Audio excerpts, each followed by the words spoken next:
Kate from Blackbird Blessings here with your astrological forecast for the week of April 17th through the 23rd.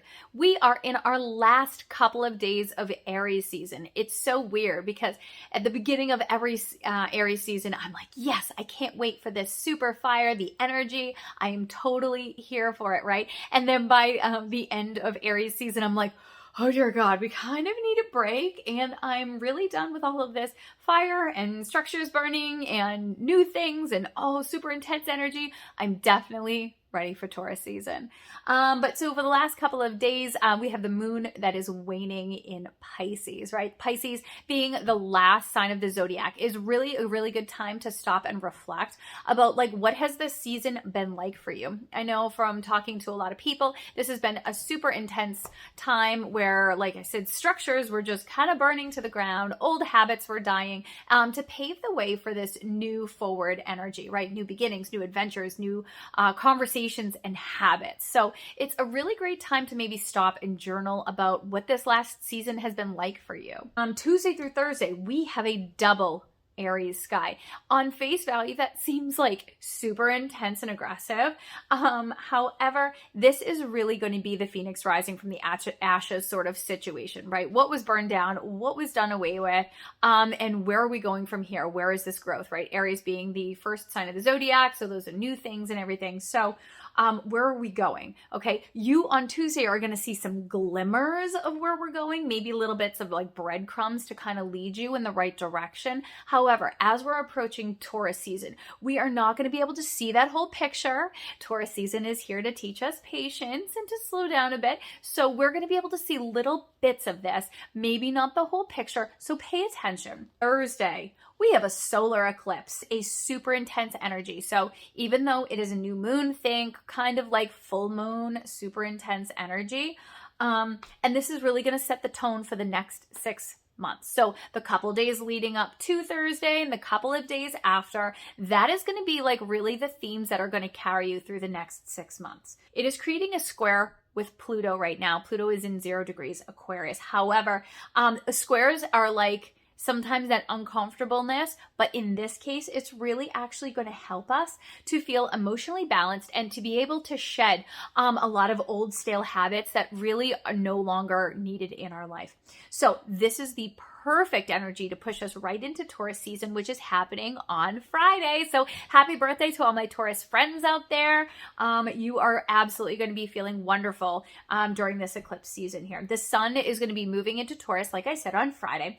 And this is going to be allowing us to have space to take a breath. Take a pause. Where do we need to just kind of slow down in our lives? Are we taking on too many things? Do we really need to kind of take a break and a vacation?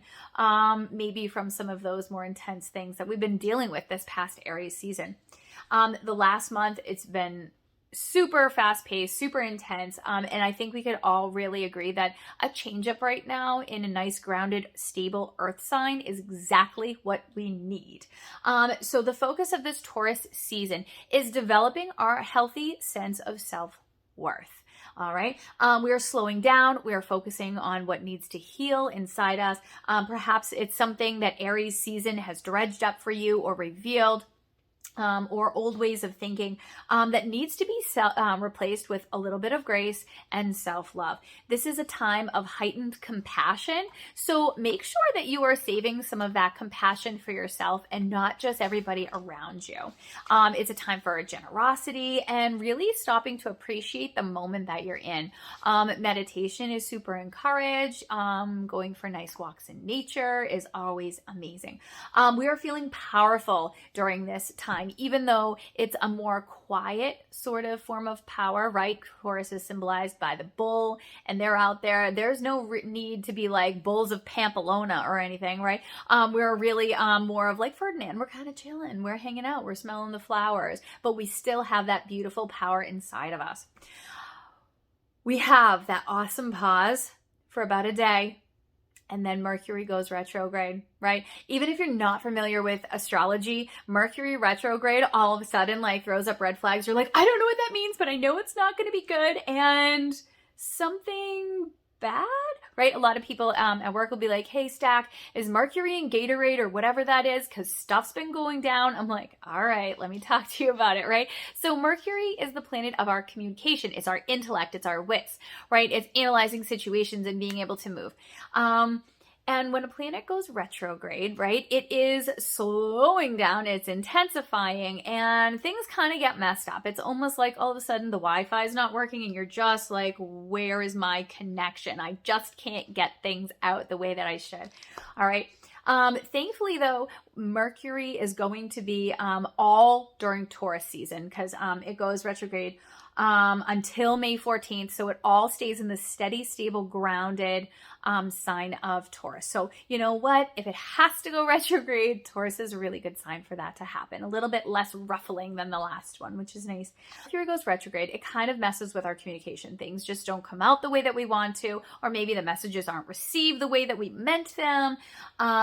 You know the deal. It's just a rough time of talking, communication. If you're writing or doing any creative sort of endeavors, you might just have a little bit of writer's block or feel stuck. Another aspect people forget in our modern society is how do we communicate these days, right? It's not just through word of mouth or things.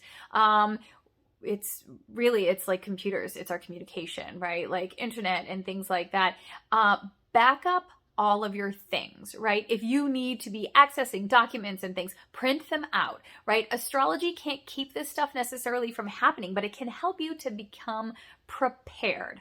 Virgos and Gemini, you are ruled by the planet Mercury. So you are going to feel this the hardest. So maybe that's not your sun sign, but maybe you have it in your big three, your sun, your moon, or your ascendant. Geminis and Virgos, this is going to hit you harder than most, okay? Mercury retrograde and the themes for this one is really about going back and editing, okay? As a teacher, my analogy is anytime you're writing a paper or a document or anything, yes, you're happy when you're done, but that's not, just because you're finished writing all your thoughts does not mean you're actually finished, right? So Mercury retrograde is basically the editing part. So all of the themes that have been coming up over the last couple of months are gonna be dug up again and revisited. And this is your time to go back with a fine-tooth comb, analyze what have you written, what have you done, what have you made, where are you going, and how can we revise it, right? The editing process is just as important as the initial writing, if not more important, because it is going to be able to like really fine-tune all of those little things and make sure that everything is perfect before you hit print or before you hit send or whatever it is, right? And so you're able to go back and really analyze and really go through. And where are we supposed to analyze and what are we supposed to do? And that is the Taurus themes, okay? So our physical health, where are we going?